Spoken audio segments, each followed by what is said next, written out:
contractual issues and different types of contracts that existed. We stopped at the PSC level. We stopped at the PSC level, and we had given a little bit of details about what a PSC is, what are the main. Sorry about that. Somebody coming. Let me just change this. Right. So this is where we kind of left off, and the main four components of a PSC was what we had discussed. What was cost recovery and profit oil, and I want to kind of focus a little bit more on these two aspects today. I want to keep this session slightly on the fiscal side of things, on the financial modeling side of things. It might be a little difficult for you to follow whilst I'm doing a model here.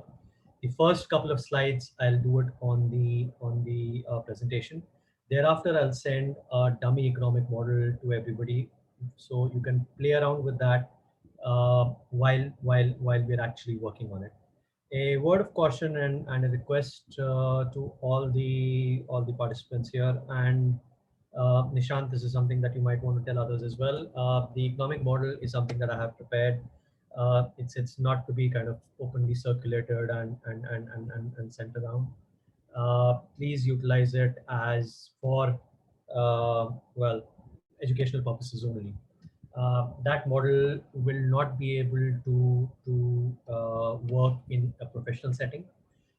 It is a very basic model used primarily for your understanding, for everybody's understanding. All right, we'll kind of come to that later. So whilst we're explaining the model and while we're doing our economics, the two main things that come into fore when we're discussing a PSC is the cost recovery. Now, as the word suggests, and as we've kind of seen in the previous slides, right, there is an element of costs that the contractor is allowed to recover from what we call as cost petroleum, right? We'll discuss that in some time. Basically, the PSC, and that's where we were kind of yesterday, that this contractual regime is beneficial. Yes, there is a risk for the contractor going ahead and doing an exploration and then thereafter production for an oil and gas field under a PSC regime. But once the production has commenced, right, thereafter the returns to the contractor accrue much faster. So the contractor is allowed to first recover all the costs that are available to him from the available revenue that he's incurred. And thereafter, once all the costs have been recovered, let's say he spent 120 million over the next 5 years, first during exploration, then capex during drilling, and finally during the production phase. And the revenues which come out, say 10, 15, 20 million per year, the contractor is allowed to recover that 120 million. If for a particular reason, initially the cash flow will be fairly low, the contractor is not allowed to recover all his costs, then those costs are carried forward to the next year. Until such time, all costs incurred by the contractor are recovered and the cost recovery available becomes zero. Only then does the profit sharing start, or the production sharing start. The production sharing can be in the form of any percentage, 40% to the contractor, 60% to the government, vice versa. It could, and that's the most straightforward sort of profit split. Coming to the second point, slightly more complex PSCs talk about an R factor, which is a recovery, depends upon the costs incurred by the contractor, or it could also depend upon the production phase. So PSCs in Vietnam and Qatar, they work on a production basis. That means they say that if the production from a field is less than X barrels per day, then the profit split between the government and the contractor could be 40-60. If the production goes more than that, say it goes to 1000 BOPD, 10,000 BOPD, then the profit available to the contractor is lesser. And so it's usually on a sliding scale. As the production increases, the contractor's share eventually, the contractor's share goes down. All right. So how does the sort of ESC work? What is the cost recovery situation, and how is it that profit split takes place? So right now, let's concentrate only on the cost recovery. Let's say over the next 5 years, there is a contractor that is going to be exploring and drilling for oil and gas. In the first year that the contractor has been awarded this block, there will be some minimal cost, right? Maybe he could do some seismic, maybe he's doing some interpretation of existing data that's available to him. Let's say in the second year, these costs kind of go up. He perhaps drills a well, right? Basis on the drill, and this is a very simplistic scenario. Once he's drilled a well, he starts kind of getting the production in, and the production, as most of you will know, is kind of on a increasing scale, plateaus down and then drops, right? At this stage, he's reached about 4,000, and over the next few years, his kind of production starts increasing and plateaus up till 10,000. Now, in order to maintain his production, he's got to perhaps drill another couple of wells. He's got to re-enter a couple of wells. And in the final year, in order for him to maintain that test production, he's got to then go in for his operational expenses, etc. So this is a basic sort of cost platform, or a breakup of the cost that a contractor would incur over the next couple of years. Now, obviously, in the first 2 years, he's not going to have any revenue, but what he is going to have is costs. So his net revenue is actually negative. We'll kind of see that coming forward. In the next 3 years, right, his revenue will also increase as the production goes up. His revenue also goes up, right? So how is it that he can recover these costs? He has sunk, as you can see from this model, from this financial statement, he has sunk 2 million and 6 million, but he doesn't have any revenues as of now to recover this cost. So how does cost recovery work, right? In the first year, so we'll go year by year. Okay, please. In the next 5 slides, we'll do year 1, year 2, year 3, year 4. So it's kind of easier for you to explain. In the first year, there is zero production. He's got some costs, but he's got zero revenue. So in order to calculate, so these 4 lines in the next 5 slides, we'll talk about only cost recovery, right? So in the first year, the cost recovery opening balance is 0 because he's got no cost, right? This is his first year. The cost to recover is the cost that he has incurred in this year. All right, he has incurred $2 million of cost, so the cost to recover is 2 million. The available revenue for cost recovery, he's got zero revenue to available for him to recover. So available revenue for cost recovery is 0. So the closing balance is 2 minus 0 is 2. All right, let's go to the next year. The closing balance for the previous year becomes the opening balance for the next year. The opening balance is 2 million, which has been brought forward for the next year. Remember what I said in my previous slide, that costs can be carried forward to the next year. In this year, the contractor incurs 6 million of costs. So the total cost that he has spent is 8 million, but he still has zero revenues from which he can recover his cost, right? So his closing balance is opening balance plus cost incurred minus available revenue is $8 million. Next year, same thing, $8 million closing balance of previous year becomes the $8 million opening balance for the next year. The costs that he has to recover are 7 million of this year. But he has some revenue. He has 6 million that is available for him. So the costs, opening balance, plus the costs he has incurred, taken in from the revenue, leaves him 9 million balance. 8 plus 7 is 15 million of costs that he has recovered, but he has available revenue of only 6. So 15 minus 6 is 9. Clear? Next year, same thing. The 9 million barrels, the $9 million, which was his closing balance, becomes his opening balance, rolls over to the next year. This year, again, he's got $8 million of costs, right? 8 and 9 is 17, but he has only $12 million available as revenue. So his closing balance will be 5.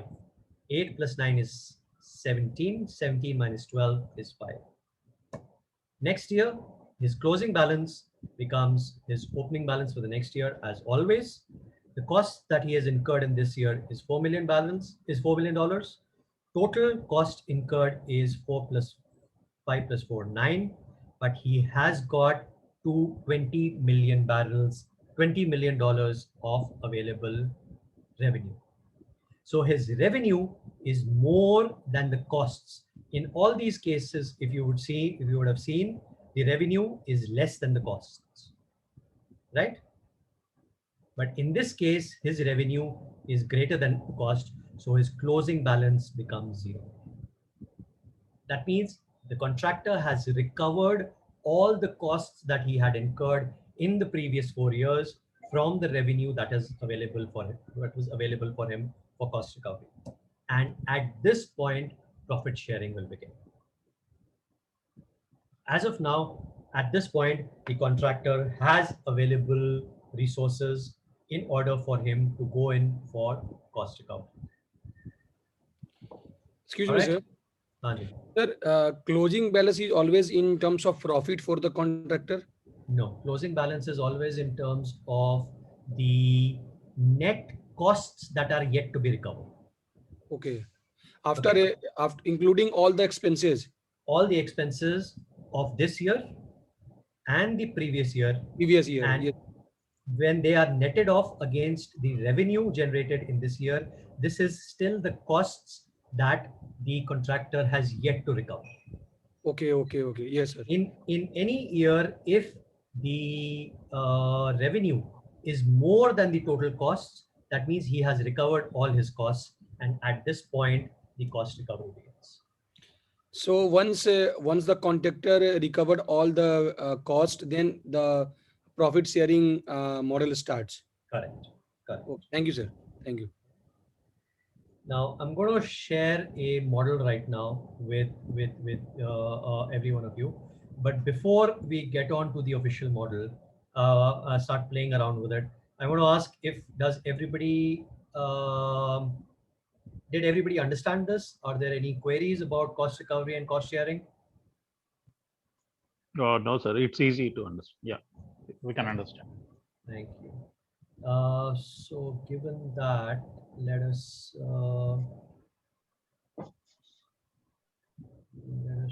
share a model. Just give me a minute.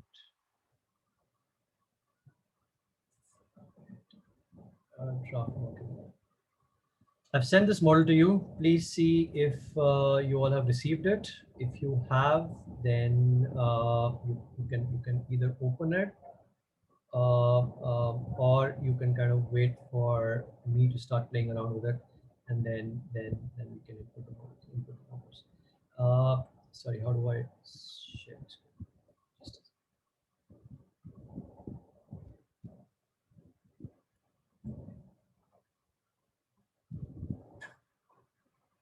Is the model opening for everybody? Can you guys see it?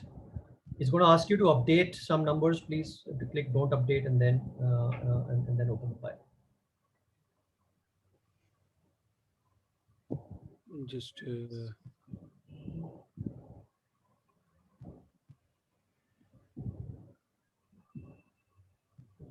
Right. So if you'll open your model, this is what the model is going to look like. All right. Now, if you guys are okay with it, I'll start kind of playing around with the model. Okay. Go on this first sheet. It's the first sheet is the working. Now I have taken a dummy field, right, where we start the year from 2020 and go up till 2019. Is my screen visible to everybody, by the way? yes, sir. Yes, sir. Okay, fine. Right. We are seeing So some Excel files. Sorry? Yes, sir, your screen is visible.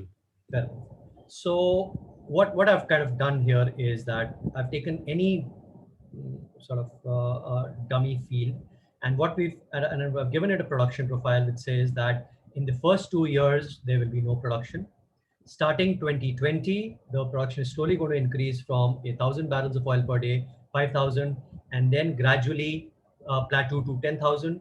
Over the end of the life of the field, it's going to come down to 6,000, 4,000, and 2,000 barrels of oil per day again, right?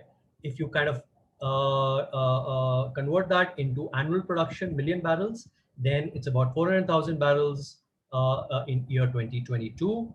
The peak production is 3.7 million barrels per year in 2027, starts going down, right? Cost of oil, which is the selling price of oil, I've taken a conservative $60 per barrel. Today the price is much higher, but let's say for if you kind of want to increase that, you know, you can also say it is $67 per barrel. That's entirely up to you. Now, this is where the working starts. The net revenue, as you all will understand, is my annual production into my selling price. So for the first 2 years, I do not have any revenue.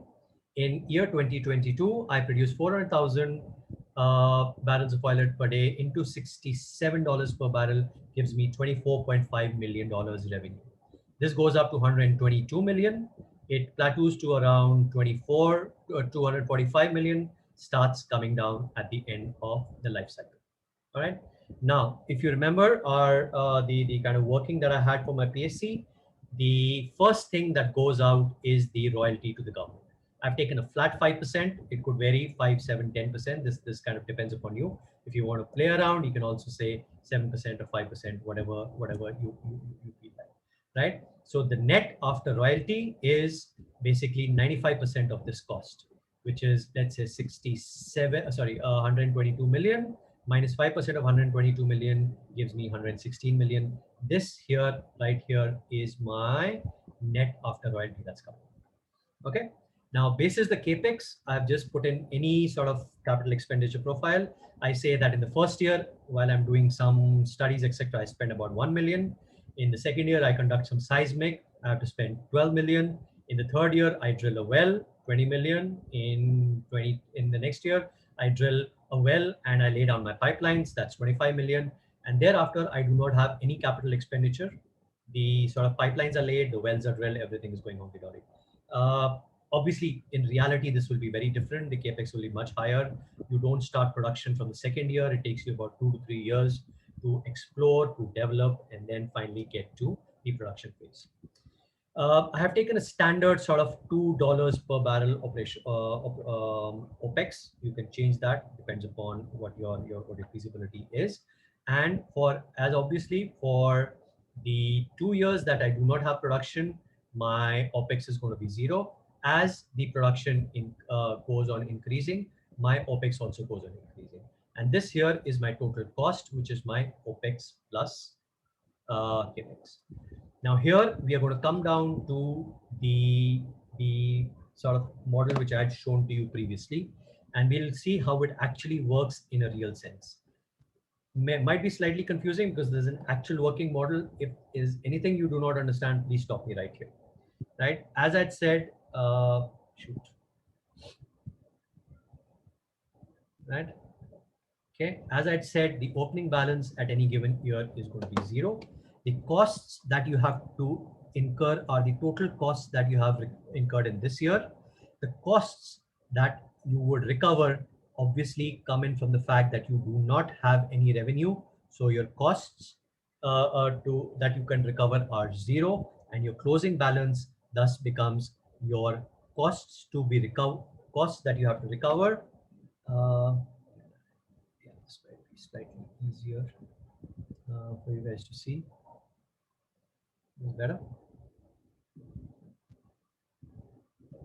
Okay, and hence the closing balance is still 1. As always, closing balance then becomes the opening balance for the next year. In this year, you carrying forward 1 million of cost. You have incurred $12 million in doing capex and opex for this year, but you still have zero revenue coming out. So your closing balance is your opening balance plus your costs for this particular year. All right. Same thing, your 13 million, your closing balance for this year becomes the opening balance for the next year. You incur a cost of 20 million barrels for this particular year, but you also have a net revenue of 23 million barrels, right? So your closing balance is going to be 23 million barrels minus, sorry, your costs that you would need to recover is 13 million barrels plus 23 million barrels minus 13 million barrels plus 20 million barrels. Sorry, pardon me, I am getting a little confused. 20, 27 is 30. Yes, absolutely. Sorry, 20 million barrels plus 27 million barrels is 23 million. Is 33 million. 33 million less 20 is 9.84. I got a little confused. I'll start again for the benefit of everybody else. Okay, so 13 million barrels carried forward from the previous year. 20 million barrels, your total expenses in this year, right? So the total expenses that you have incurred will be in and around 33 million barrels, right? 33 million barrels when you take out from 20 from the 23 million barrels that is available to you, the net that you have is 9.84. Clear? Yes, sir. Okay. So it means through this file we can understand that by 2023 the net sharing profit will start. Net sharing profit will start. If you want, we can kind of let's see if we can defer that for some time, just to be on the just to play around with it. Okay, let us say that the production in the next year is not 5,000, is just about 2,500. Sorry, what did I do? Is 2,500. All right. So, oh, you've still got some.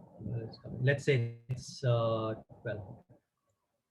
Right, fine. So basically what I'm trying to show you is that if you do not recover all your costs, then it gets carried forward here. So this year you had 9.84, which was your closing balance, which becomes your opening balance for the next year, right? Which becomes your opening balance for the next year.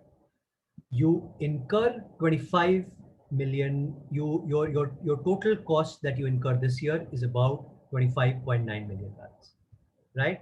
The net available sort of the revenue available for you to recover is 27.88 million barrels. So what is going to be your closing balance? 9.84 plus 25.9 minus 27.84 is 7.05 that you carry forward to the next year. You carry 7.505 to the next year, right? Your total costs are very minimal at 7.3, but what you have got is 232 million available. So that means in this year, you're able to recover all your costs. Going forward, your cost recovery is 0, and hence you've got profit oil available to share. All right, till the time you had closing balance. So if you can see, right, your closing balance here in all the years that there was a value at that point of time, the profit oil available for you to share was 0. Only when the closing balance becomes 0, i.e. you have recovered all your cost, only at that time does the profit oil available for you to share starts kicking. At this point of time, the contractor has recovered all his costs, and going forward, he then starts sharing with the government. All right.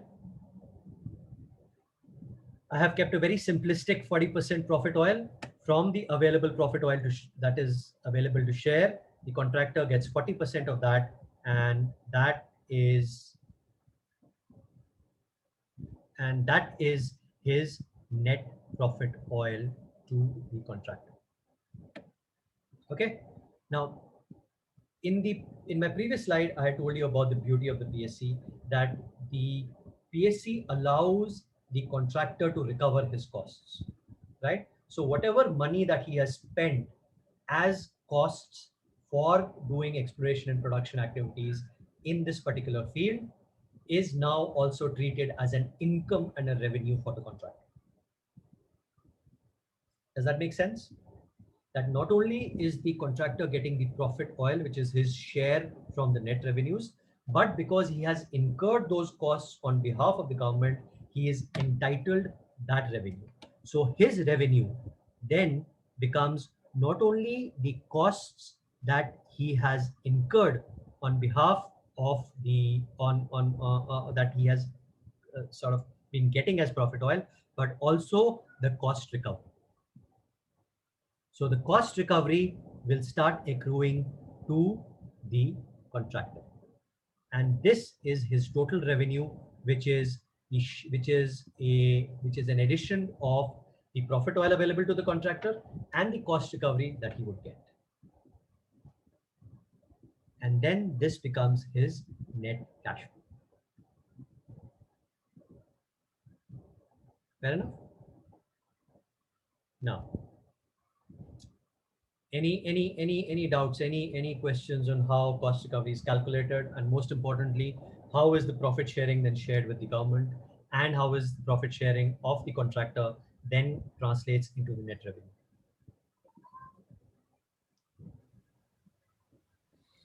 All right. Sir, in chat box, one message received like sent from Pradeep Kumar sir. The cost incurred in dry exploratory wells has to be amortized in initial years. OPEX will be some amount. Sir, this is a very basic concept I'm explaining. Yes, you're right that there are intricacies to each and every PSC, that you can amortize only certain costs they have to be amortized over a certain period. You have to go in for the production costs have to be amortized first, then exploration, and then construction. Certain PSCs do not allow 100% cost recovery. Those are all nuances, right? If I'm explaining the basics of the PSC, I'm taking a very simplistic model wherein 100% cost recovery is allowed for 100% of the cost, and then you can amortize it in that year itself. But you're right, the Indian PSC, there are intricacies, there are complications, but for most of my the people on this call who are students, I think we let's kind of go ahead with the very basic model. Once they've understood the concept of cost recovery, then you can start playing around. Then you can say that X cost is not allowed to be recovered, Y cost can be recovered only in the next 5 years. I've also not taken into account abandonment costs and how they are sort of played out into the PSC. Those are slightly complex issues, which I think if I try to explain them now without getting into the basics, people will not understand. And the second point, sir, the modeling or projection for future in oil and gas industry is very difficult. Yeah, of course it is. If people were to understand, or if people were in any case tell you what the price for the next year is going to be, well, then you can always bet on that price, right? Why would you be working in the oil and gas industry? Why would you be working? You could just start playing the futures market for the cost of oil, start making money, and then go sit on some mansion in some Caribbean island sipping pina coladas, right? Yeah. So again, for on the concept of cost, I've taken $67 per barrel straight up. You can model that, right? You can say that this year is going to be 67. However, next year we expect the price to be slightly 72. Thereafter, IEA says that the price will start falling. It could fall as low as $58, right? Then it could kind of stabilize to around 60. Those are your perceptions. Yeah, that is your understanding. Whether you want to take a straight price for the next, and that's an art. That's not a science, unfortunately. In all the models that I have prepared in the last 17, 18 years of my preparing economic models, some of them really complex, and on the basis of which my companies have gone ahead and acquired oil and gas blocks, or my companies have gone ahead and put in money on the basis of these models, you have to be very, very particular about the cost, because that's the biggest differentiator. How do you understand what the cost is? And that is your assumption. Unfortunately, there is you can guess, you can take an educated guess, but at best that is what it is. It's just a guess. Right. Any more on So this? actually, sir, when I was in college, I have I have studied about some of the models, and even you can calculate the the total volume of oil which will be recovered after the production starts, but the uncertainty factor is always more than 30%. So it will be definitely big factor for calculating this model, these kinds of model. So here I've gone into a very basic, and I'm saying that the total oil production is going to be 1000 BOP. How do you arrive at that 1000 BOP? Okay, sir. Understood. Right. So the model that you're talking about comes one step before this. Right. So I'm talking as an economist. You're talking about as a GNG person. So the GNG person will go and sit with the seismic, will go and sit with the well data, and he's going to create his model, which gives us a production profile. And then Yes. I am going to feed that production profile into my economic model, which is perhaps as complex as trying to arrive at the cost of oil, right? But that's for the geologists and the geophysicists to give me. My work starts when I start doing the economic model, right? Okay, sir. And that's where things like GCF comes in, the geological chance factor. But in most probabilities, what we will do is we'll take the 2P number that the GNG people have kind of arrived at for the life of the field.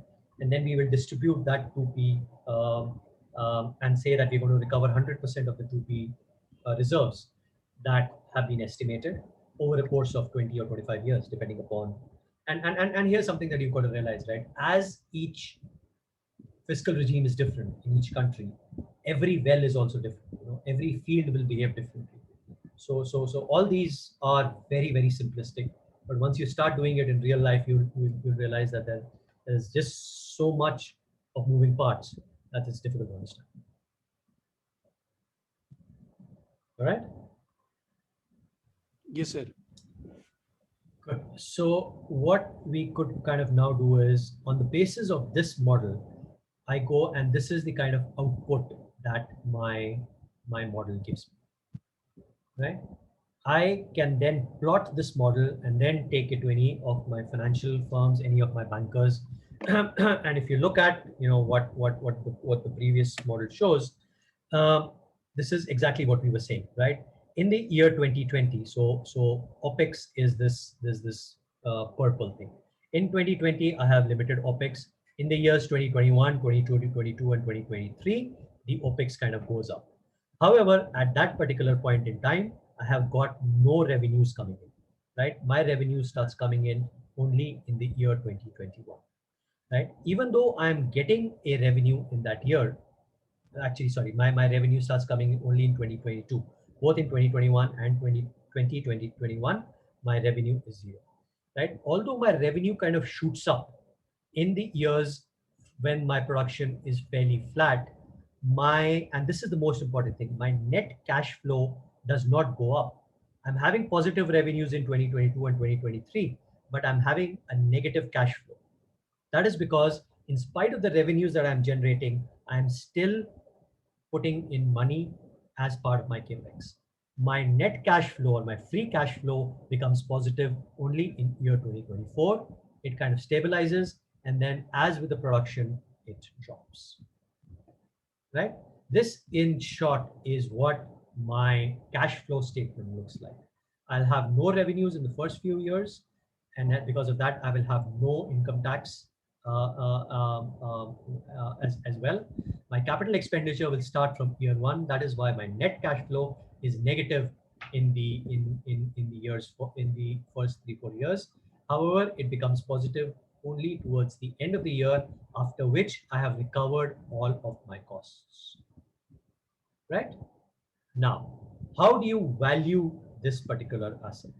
You've got your net cash flow, right? This gives me at the end of the year, starting from the time I invest or I start my exploration activities to the time when I'm doing my development, to the time when I'm started production, and right up till the end of the field when I abandon this field, what is my total life cycle cost? Here we talk about something called as net present value. Most of us know what an NPV is. Net present value basically will take all these future values of 2021, 2022, 23, 24 and discount them to this particular year. And all these future values which have been brought forward, give me a net present value. You can use the Excel function. So basically for this particular field, for a 10% discounting factor, my net present value for this field comes to 144 million, which by all standards is a very good number. The internal rate of return for this particular field is over 100%, right? So this could be a good project to kind of participate in. You will realize that, you know, if you play around with any of the numbers, your NPV changes. You know, the field becomes more attractive. If there is, the production goes up. So here we're talking about almost 145 million. Now, supposing my production was to go up drastically, right? Instead of 10,000, I was doing 15,000 in the first few years, right? So that will have a direct effect on my output, and my NPV, which was previously 155 million, is now 200 million, right? On the contrary, if something were to happen, let's say there was a shutdown in the first in the fourth year. COVID happened, something happened, my well blew up and I could not work. And in the second, the first year there was, I mean, zero production is unlikely. Let's say it was 1,000 barrels. In the second year, I kind of tried to bring it up to 5,000 barrels. You will see my output again falls drastically. Then it was from 200 million in the second case, 145 million in the first case. It comes down to 100. It comes down to 69 million. So your what were the numbers here? Do you guys remember? It was 5,000. So it was 1,200, and this was 10,000, right? So this was 5,000. Anyways, we can put in whatever we want. This was 10,000, right? And this gives our output. Okay, maybe there was some issue, right? Now this is, you know, 127 million. We were talking about costs, right? Your valuation of your field is highly dependent upon your cost, right?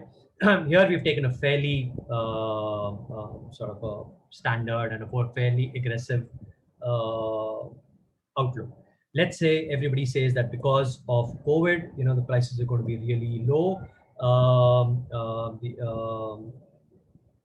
The oil world is not going to be, people are not going to be utilizing that much of oil. There's going to be a surplus of oil, and hence the oil prices will be very, very low. And we can see because of that, what was previously 129 million, now the NPV has fallen down to 88 million. So whenever you're working on your economics, you know, please realize that these are all moving parts, and your production, your capital expenditure, right? So let's say that all of a sudden there was this sudden need where you felt that you had to spend more on the cost. In the year where you budgeted 25 million, unfortunately you had to spend 50 million of capital expenditure, and you'll see that your NPV for that particular field comes down again drastically, right? Now, any doubts, question, queries about the valuation as it exists? All right. Was there anybody? Now, the NPV and IRR is perhaps the most basic or you know, the most widely followed mechanism when you are valuing a field. So if you were a buyer and or if you were a bidder, you know, you had to go and acquire this field, you would be running an economic model much more complex than what I have shared with you, but in the same in a similar format, where you will be taking into account all sort of exigencies, whether it is your production, whether it is your cost, whether it is your your capex, etc., you would be arriving at the NPV. That's what we call it, the discounted cash flow analysis. There is a much simpler way to do it as well, right? So that would be your valuation on a per dollar per barrel basis. Okay. So Nishant, coming back to your question, right? We actually worked on a 2P basis and said that we split the production profile over the cost of 20 over the a period of 20 years. So as per my sort of analysis, what I've got is that this field has 17.5 million barrels of 2P recoverable reserves, where I have 100% certainty that I'm going to be recovering that 17 million barrels. You could also use a rule of thumb, right? Let's say that for a 17 million barrel, I want to pay $7 per, sorry, I want to pay $7 per, let's say this is equal to this into 7, right? So this gives me, or if I were to kind of take into account, $6 per. So what did I do?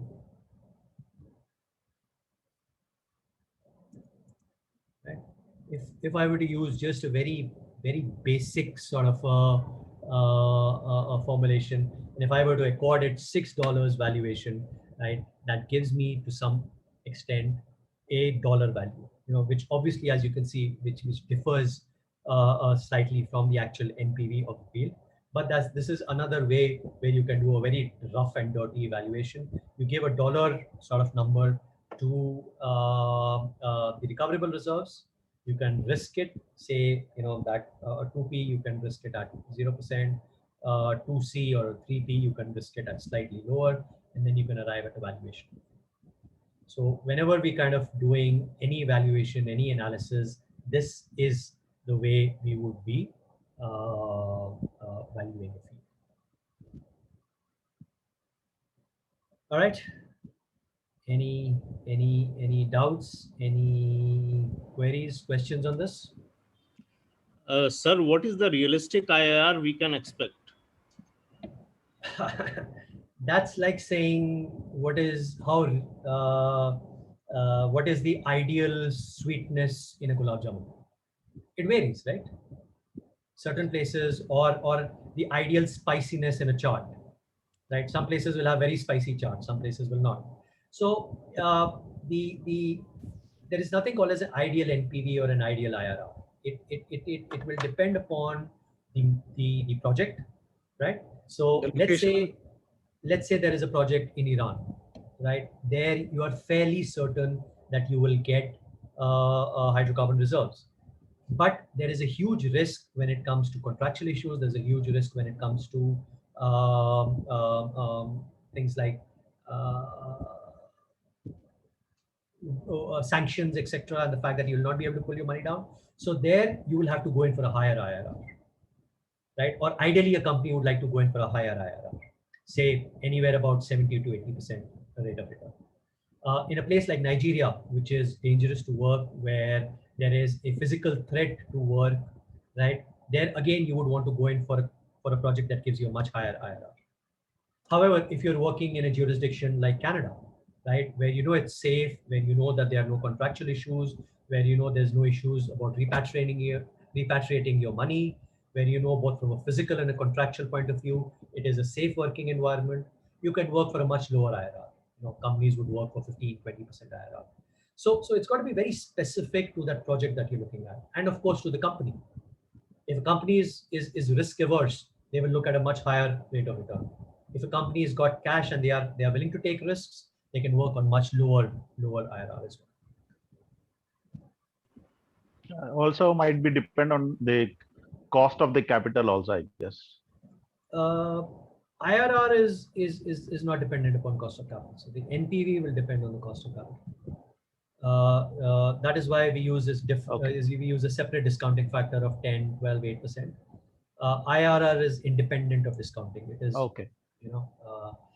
You're right insofar if you're raising debt, then yes, there is an issue that it's easier. I was just thinking about that. You're talking about raising debt. Yeah. Yes. So raising Yes. debt in a Thank you. jurisdiction like the US or the UK Yeah. or even India is much cheaper. But raising debt Cheaper, yeah. in say Malaysia, Southeast Asia, right? Iran, Iran, for that yeah. matter of fact, Iran is West very high, Africa I guess. is very high. So then you would have to go in for a much higher IRR at that point. Right? Any Yes. questions? Thank you. Any further questions? Sir, in very complex fields like in East India, East Coast, the complexities of reservoir is very, very difficult to evaluate and assess.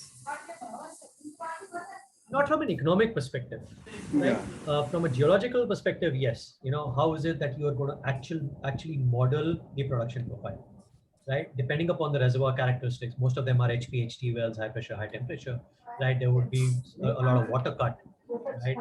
So you can't really model with preciseness the actual production profile, and we've seen that happen in the KG-D6 wells early 2000, right? Somebody's talking in the background. Can you mute that, please? Initially, Reliance had come out and said that they're going to be producing about 80 million standard cubic meters of gas from the KG-D6 basin. And that production during the middle of 2000, right up till 2008, 2010, never really went up beyond 20 MMSCMD. And finally, it kind of petered down to about 8, from 80. So that is a function of the technical aspects of a particular reservoir. But from an economic perspective, that really doesn't make much of a difference to us, because once we've got the production profile, then we kind of go ahead and model. The only uncertainties that we have, as has been mentioned, is the price of oil. That's something that you have to look at. So because in East Coast, the reservoir characteristics are such, because these are not predictable. Even in adjacent well, you find a huge amount of gas, whereas in near very close well, you do not find any oil or gas. Absolutely. That's Yes. the beauty of the industry that we work in, right? I mean, Yeah, very there have been cases where the wells have come out dry, so all this financial modeling comes to zero if your production profile doesn't match up to your economic model. You can build as many number of models as you want, but at the end of the day, it is Mother Nature and the rocks that dictate the amount of hydrocarbons that will come out. And another aspect that you already mentioned is abandonment cost, especially of offshore wells. Yes.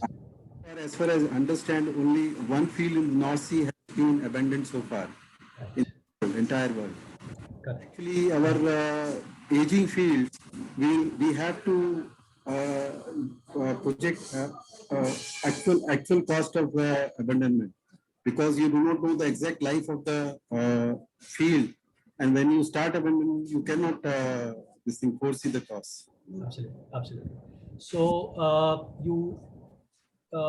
you rightly mentioned North Sea. The first wells were kind of drilled and production and wells started flowing in the 60s, picking up in the 70s from the North Sea. So most of the fields are now at a stage where they need to be abandoned, and the environmental conditions in North Sea, the abandonment issues are very severe.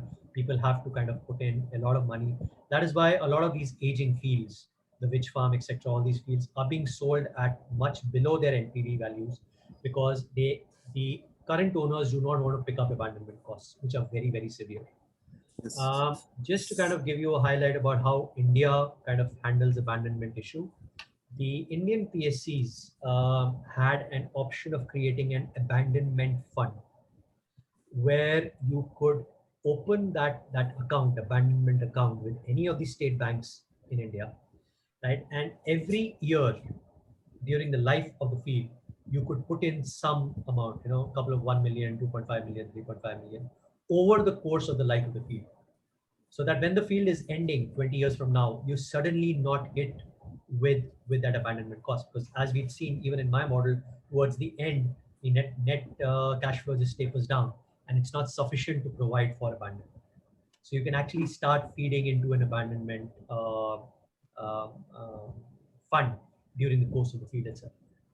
But I think adequate provisions have not made so far for abandonment. And that provision is available. I don't think anybody's utilized it as yet. No, but we are going to abandon the Panna field. That was actually Panna field. It is being abandoned. Right. The Panna field was not under the NELP round. It was the pre-NELP round. Correct. Right. So the provisions of abandonment, I'm not so sure if it existed. I'll have to look it up. It exists, sir.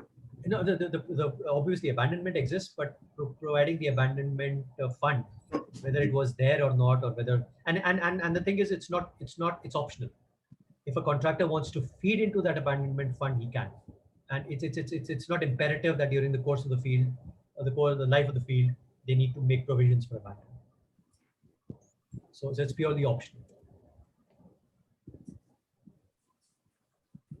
What about the economists who can, when they evaluate the risk, and where very large incidents like Macondo blowout, that type of an incident occurs, are the provisions of the risk taken care of for that? Of course, most of the fields are insured, but there is a very huge insurance cost for this. Actually, that is also included. Insurance cost. So that comes under the OPEX. You know what right. I have done for I've taken for a very simplistic. I've just taken $2 per barrel. But if you were to model a particular field, right, and you were to go into a little bit more detail, that operational expense would get broken down. Would get broken down into salaries. Would get broken down into financial costs. If you're taking any debt, that got broken down into the insurance costs that you would need to pay. Your electricity costs, your running costs, so all that kind of comes in your OPEX. But nobody can really like a Macondo or an incident like that, a blowout. You really cannot budget for that in a way. Yes. In areas like North Sea and Gulf of Mexico, which are prone to inclement weather, especially North Sea, or especially the Gulf of Mexico, which sees typhoons and cyclones almost every year, right? They would budget in that there might be a natural calamity or an exigency, so their OPEX cost might be slightly higher. I remember when we were kind of budgeting for an offshore field in Nigeria and West Africa, I would budget in the security cost, right? Because I would have to hire security contractors, right? So my OPEX would change. Similarly, the operational expense for a difficult field, which has, let's say, heavy oil, right? There you might need to do something like SAGD, or if you might want to have a heated pipeline, right? If it's a difficult reservoir, your OPEX also goes up. So these are all combination that would be, there was a question, what is an ideal IRR? So there is no ideal IRR because there is no ideal cost. It works specific to a particular field. The life cycle of a field, if you presume a life cycle of a field for maybe 20 years, 25 years, initially actually wells flow good amount of hydrocarbons, but later stages the operating costs actually exponentially go higher as you actually water influx, gas oil ratio, you have to do so many workover jobs. So for that, it goes exponentially higher. Absolutely. For modeling purposes, most companies will not model the production profile beyond 20 years, because after that time, the returns start coming out to be negative. So for modeling purposes, they would still stop at 20 years, even if there are hydrocarbons remaining. That will not be modeled because the production will drop towards the tail end of the contract. And then you would, like, as you rightly said, while there will be no capital expenditure that's taken care of in the front of the project, the operational expenses become quite high. Yes. There's a question from Marwa Hassan who's saying, can you share the sheet? That sheet has been shared with everybody, Mr. Hassan. If you go on those who got not, those who did not receive the sheet, I will send in the group. Okay, personally. All right. Any further questions on the model or any generic questions that you would like to pose at this point? Shubham Patel. Thank you so much, sir, for such an enlightening session. I would like to ask a question. India is clearly one of the largest consumer of energy, and demand is expected to rise. Since India is relied heavily on imports to meet the energy needs, and domestic oil and gas production appears to be stagnating. Is the current fiscal system adequate to attract major contractors and boost domestic production? Is the In the current system current, designed to support the small scale oil and gas contractors, or do you believe that some changes should be made? I think this is the very.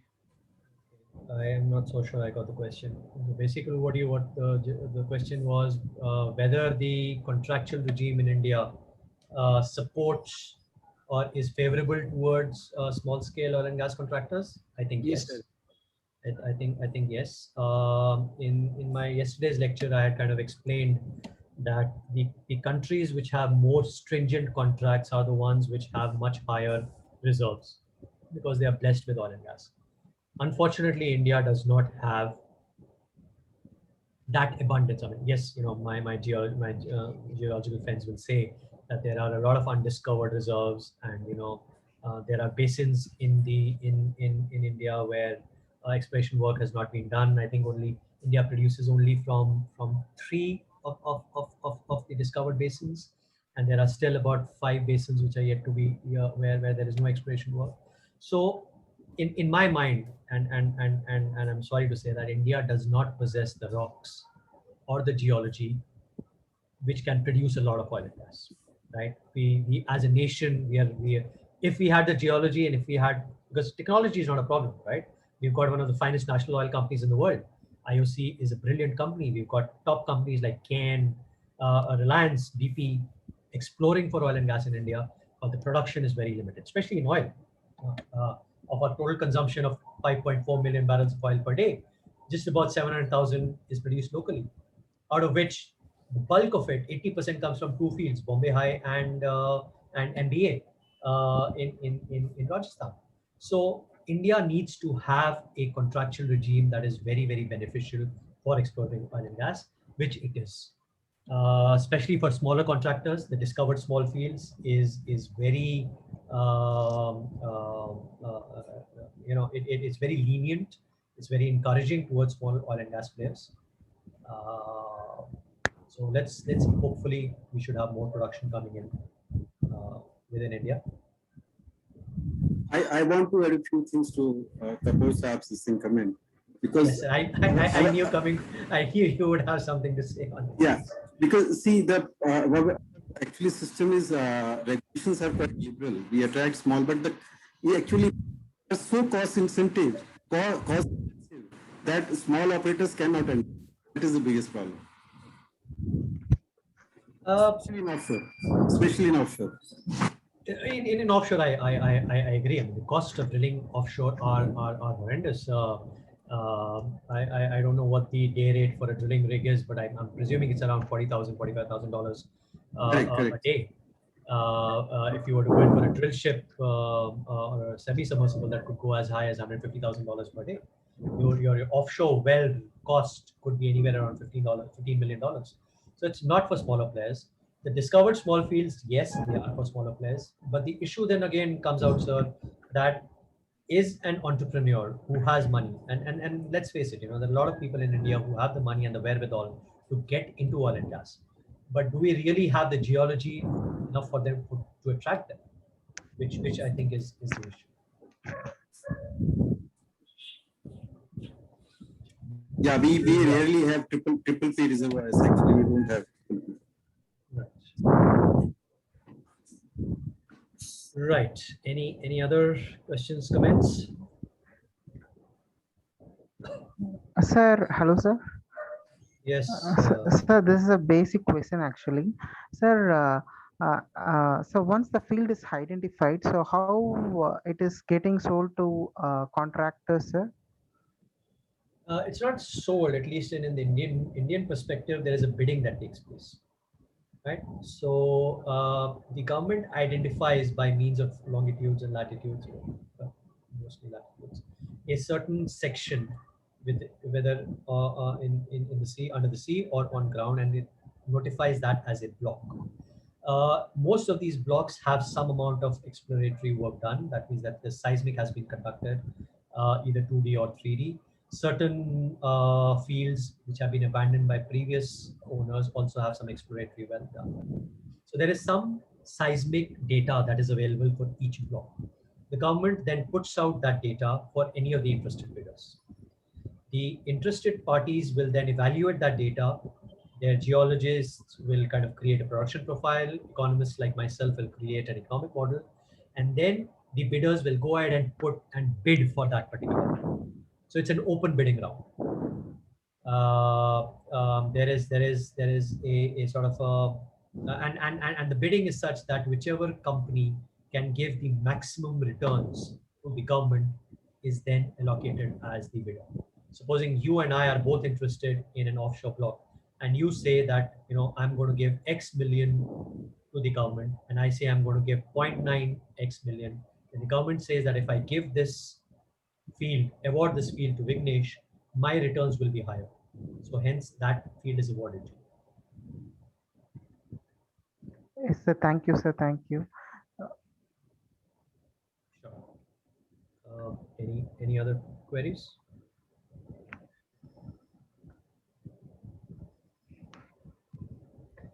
There's a question from Isa. Is there any possibility that the blocks might turn into a dry hole like that? Is there any possibility? There are more possibilities that a well will be drilled that is dry than it is not. If there are any geologists in this talk, they will justify. There's something called as a GCF, a geological chance factor. Depends on a whole lot of different things, but the geological chance factor tells you what is the probability of that particular well or that particular field, which comprises different wells, striking oil and gas. And the GCF in most jurisdictions is in and around 20 to 25%. So there is just a 20 to 25% chance that the well will flow. There is a 70% or a 75% chance that A, you will not find hydrocarbons, or even if you do, they will not be of a commercial nature.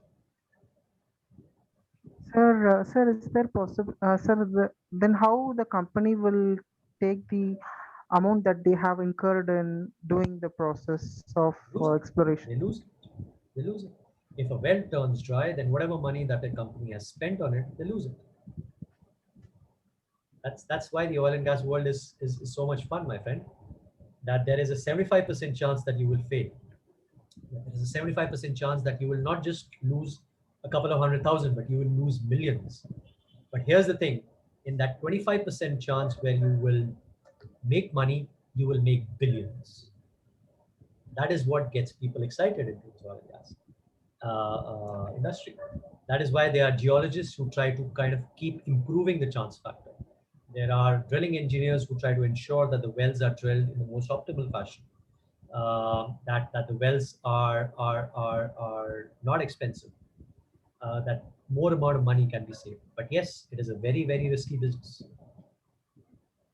Sir, will the government support the company for the cost they have incurred in the project, sir? Yeah, but if the well does not produce oil, then how will the government support? If that project is commercial, then the contractor or the oil company recovers its money through a profit sharing mechanism or through a cost recovery mechanism, as I explained. But if the well is dry and if the field has to be abandoned, then the government will not support it. It should not support. It is up to the company to take that risk. So the thing is, the government they had some data, so from the data they have gone for bidding. So it is the government's responsibility that. No, the government is not telling you to come and bid. You don't want to bid, don't bid. The government has given this data. On the basis of data, there is a 25% chance that the well will flow. You put in your bid if you feel that you can take that risk. If you cannot take that risk, sit at home. You don't need to get into oil and gas. You can construct buildings. That's less risky. You can go and sell oranges on the street. That's got zero risk. If you're getting into the oil and gas business, you need to be ready to take risks, and not small ones. Hundreds of $1 million of worth of risk. And no government in any part of the world will support you if the wells or if your field comes out dry. That's a risk that's totally on you. Thank you, sir. Thank you so much. So finally, thank you so much, sir. We have successfully concluded the 2 days workshop on Upstream Petroleum Economics and Fiscal System by Mr. Rajat Kapoor, sir, on the occasion of EDvantage India Resource Private Limited first year anniversary. Thank you, sir, for taking the time to educate or share your professional expertise with our all of the guests. And thank you all the participants who attend these sessions. And I personally received more than 10 DMs. The session was really very insightful and beneficial for us, especially for the professional sides. And very soon we will upload our recorded session on YouTube channel. So guys, feel free to ask any doubts. Thank you so much, sir, for your time and Thank you, everybody. Stay safe. Thank Take you, sir. care. Thank you very much. Feel free to reach out to me or Nishant if you've got any queries on what I've said or general queries about oil and gas economics. Take care. Thank you, sir. Stay Thank safe. you so much. thank you, sir. Thank you, Bye. sir. Good Thank you night. so Thanks. much. Bye-bye. Bye.